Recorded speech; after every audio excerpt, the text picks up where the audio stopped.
everyone, I'm Maria Liza Alpasar, Bachelor of Science and Tourism Management from CSPC.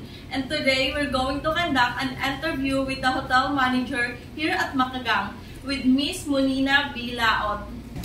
Good day, ma'am. I'm Maria Liza Alpasar po. Thank you for allowing me to interview you.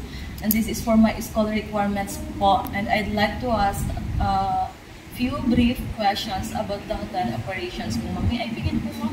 Yes. So my first questions po, ma'am, is how do you operate the hotel operations po? Okay. So first hour in the morning, so what I do is I talk to my employee. So and then I check the facilities and then check the rooms for the reservation, check if it is already prepared for the accommodation. How about the management style po, ma'am?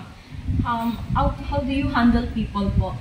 Management style, I think yung sa management style is yung ang the best lang naman na ginagawa siguro is you need to talk to your employee. So every time you need to talk to your employee, what is the problem they encountered, and then as a manager, you need to look for a solution para kumbaga matulungan mo din yung mga employee mo na maging madali para sa kanila yung ginagawa ng trabaho.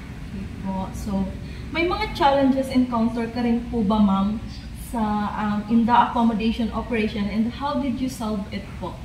So, sa with regards to mga sa challenges, siguro the hardest part is yung mga nakaka-receive ka ng mga complaints from the client or from dun sa mga in-house guest namin. So, as doon, kailangan mo lang is look for the solution dun sa complaint nila, and then just focus on your work para ma-solve mo yung mga problema. Okay po. So, my last question, ma'am, is what will be your advice to those students who is aspiring industries professional? So, siguro yung ma-advise ko sa kanila is kung nasa nila yung ganitong trabaho, yung itong field na to, and then, why not? Sige lang.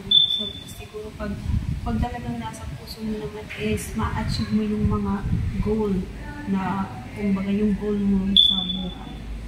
Okay po, ma'am. Thank you po, ma'am, Miss Monina. You're welcome. Thank you po.